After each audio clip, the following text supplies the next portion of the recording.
Hey, hello everyone. Hope you guys are okay. Hope you guys maybe are able to enjoy the first days of spring 2025. Who knows? Yeah, because over here it's simply the weather is simply gorgeous. We could finally, enjoy being able to spend a little bit more of time outside. It's like 50 since Tuesday, so no clouds, sun is shining, so pretty cool over here. But winter is not over. We are in Quebec, so who knows what April will be like. And yeah, first of all, I'm giving not one but two shout outs, and it's two shout outs for for some French people. Firstly, for a new VC channel I recently discovered. This is Le Collectionneur. So yeah, his channel goes by Le Collectionneur, and pretty nice guy.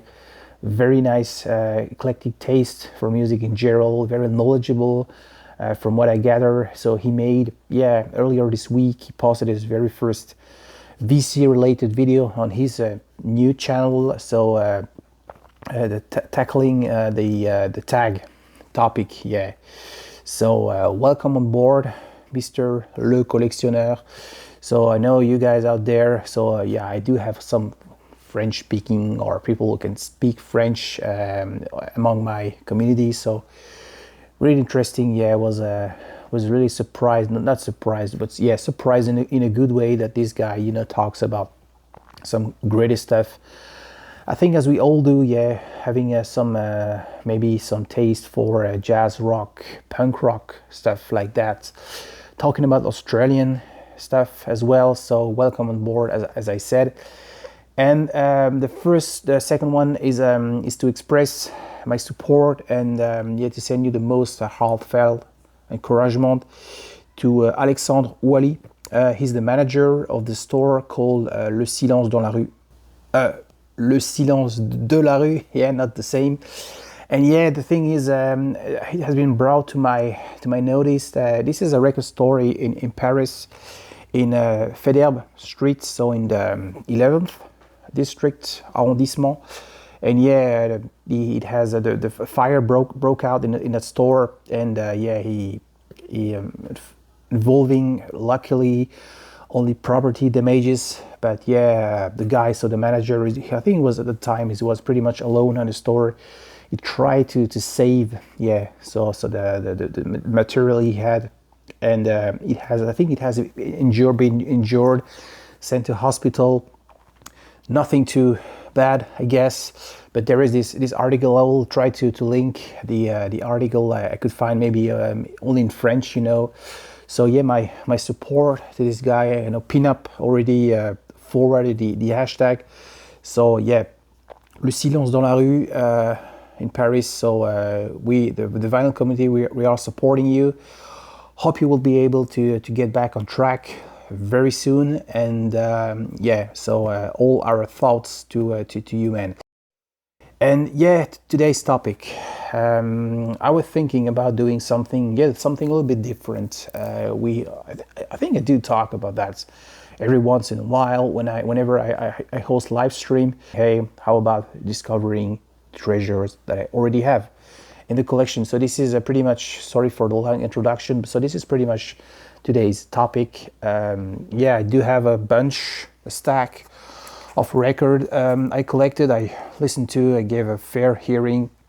Those are stuff I'm bought back in the day when I was probably still living in France, 2019, 2020 something. So prior my moving to Canada, which took place exactly 3 years ago. And prior the day I did start a channel, which took place almost exactly 2 years ago. So so long time stuff that I do have in the collection, which I wanted just to simply talk about. And it's a pleasure, and as Fred often says, it is right. I think we often buy records for a later stage. We don't buy records. Okay, we buy records to be able to enjoy. I think in the moment when we are finally, hey, I'm really happy I could get a hold of a copy.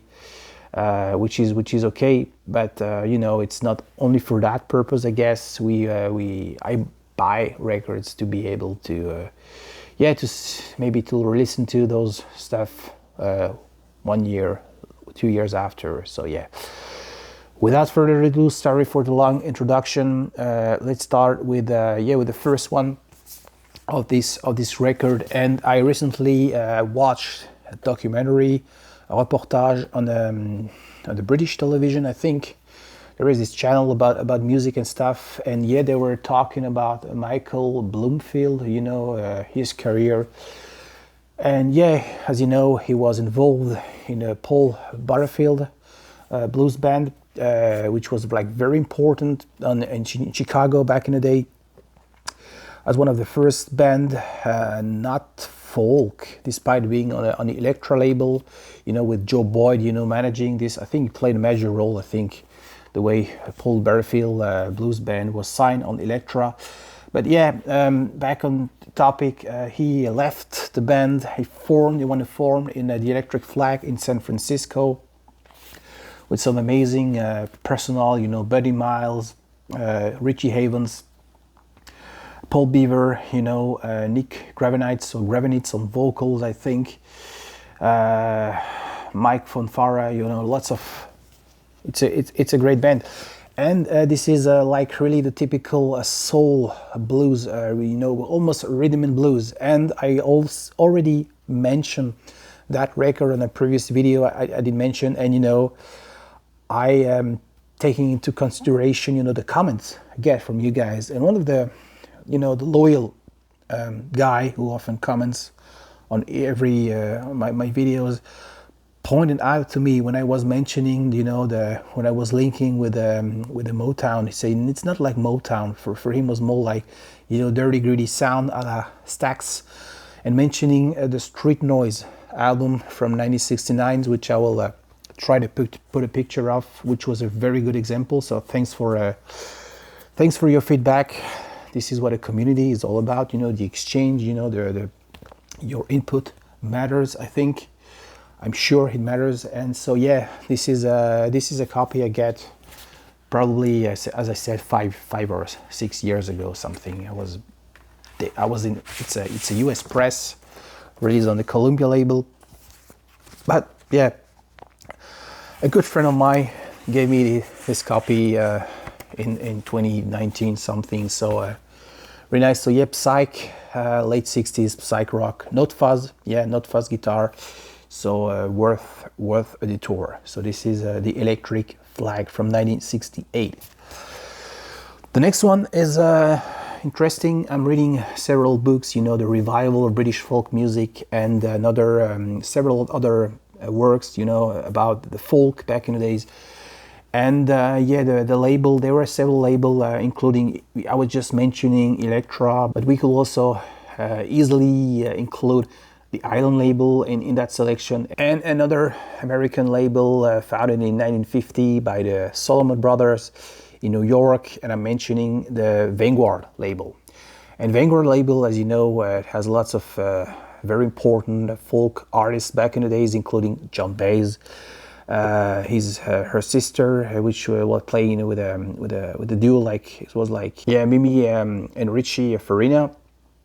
And yet there were other artists such as Jack Elliott and Tony Paxton. And I already talked about this band and this album on a previous video, but you know, the fact, you know, it gives me like other perspective, you know, the fact that this label was like very like folk orientated, almost ambassador of that genre back in the day, made me want to rediscover this album, which is the Frost Music, a band, yeah, led by Dick Wagner. Didn't have a lot of support, I think, by the label back in the days.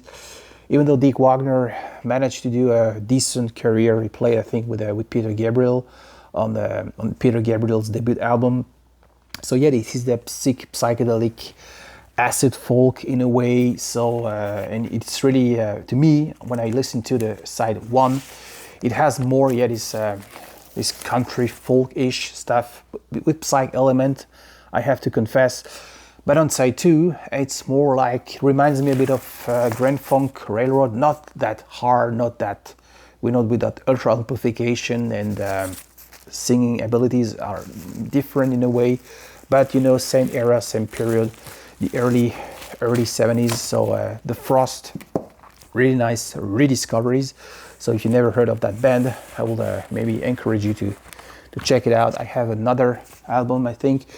This is a little bit more pop, calibrated for a mainstream audience with less craziness, I would say, but still interesting. So the Frost, Through the Eyes of Love. I think that's the first. That's the third. There is another second album, but I don't have a copy yet. On to the next. We are back into the UK, and yeah, UK. Lots of great bands still in the early 70s.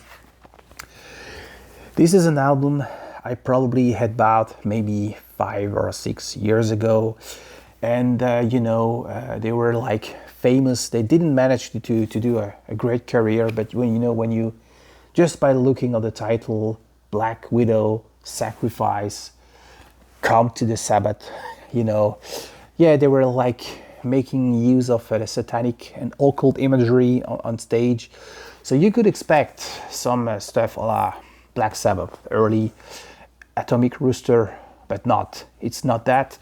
It's more like a psych folk stuff a la Jethro Tull, with some saxophone, flute, and dominated by hammer organ, so jazz rock, but a pleasant one.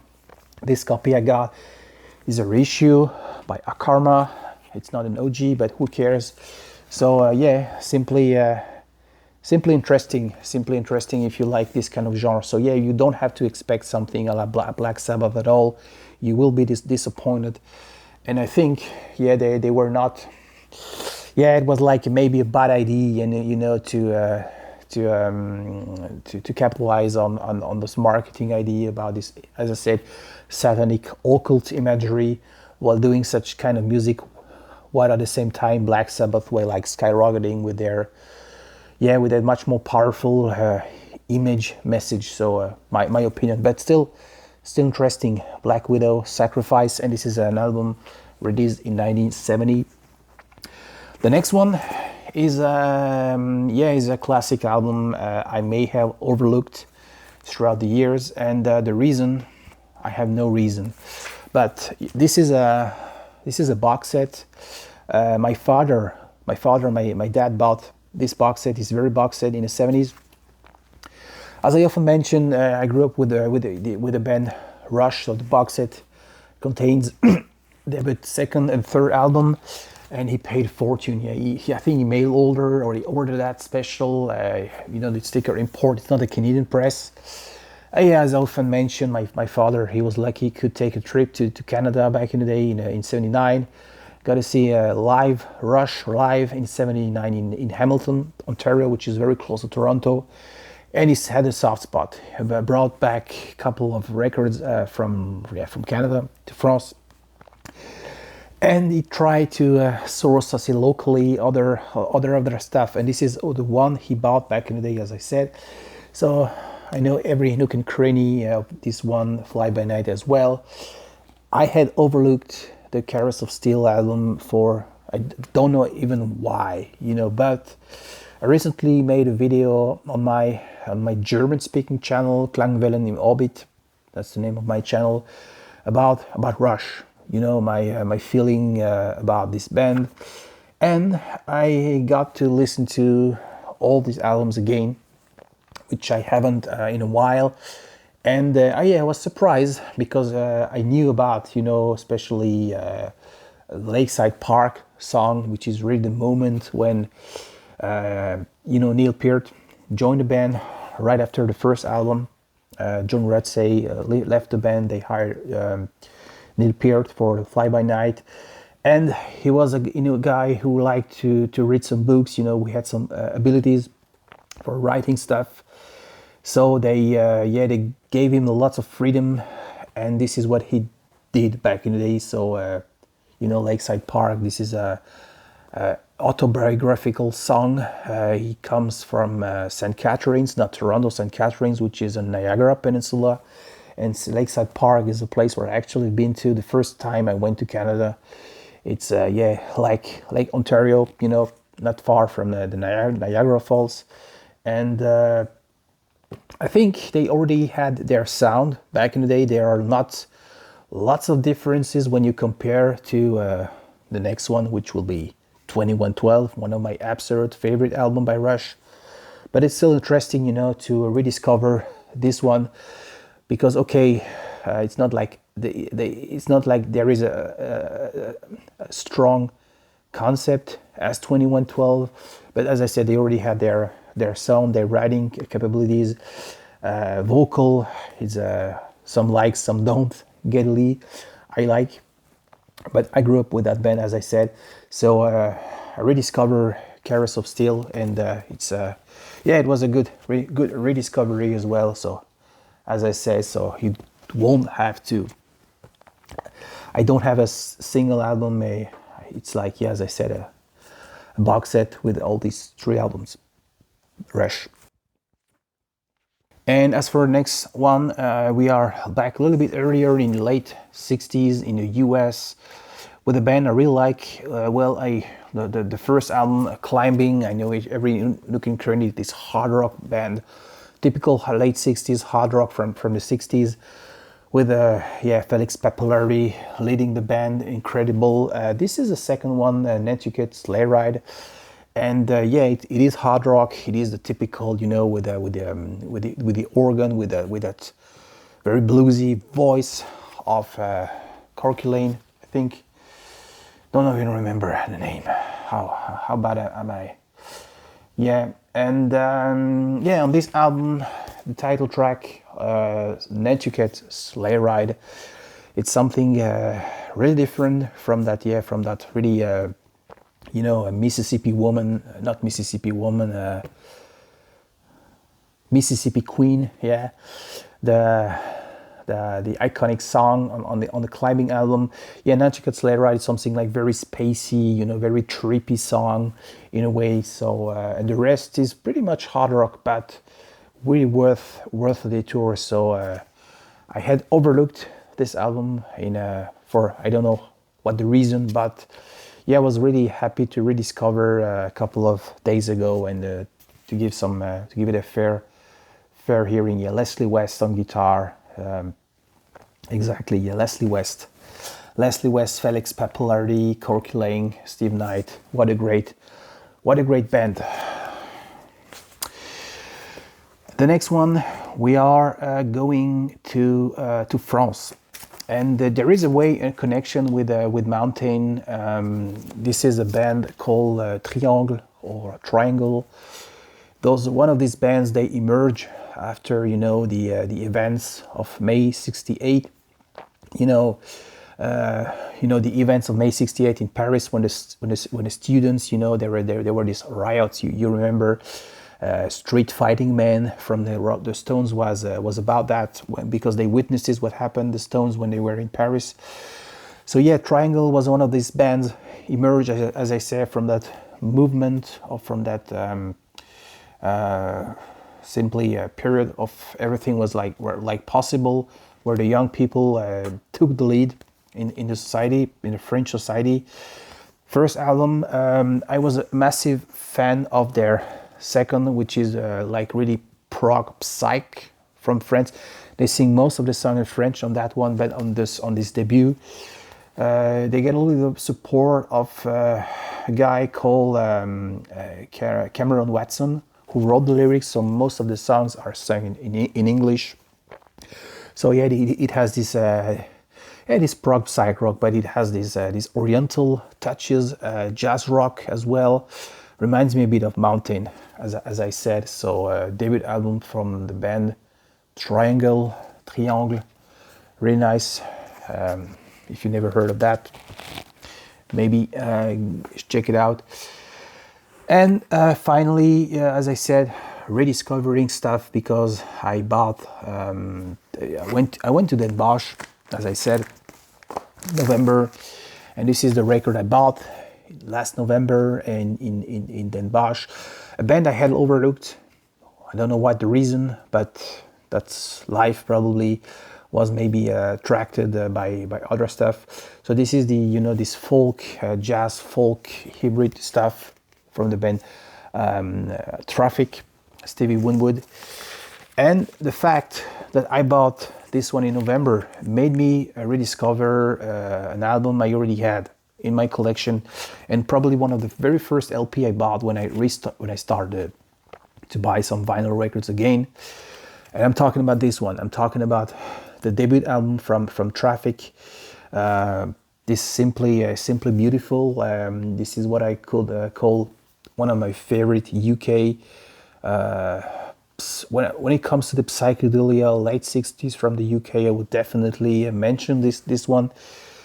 Stevie Winwood had what a great voice, plays everything, play organ, harpsichord, bass guitar, piano. It's simply amazing. And his vocal on No Face, No Name, and No Number, like very lamenting and beseeching, if you see what I mean. So Dear Mr. Fantasy is absolutely trippy as it can be. So very, very good surprise. As I say, I had this record for a very, very long time, and the fact that now I'm trying to build up my Traffic collection. As I said, I found this.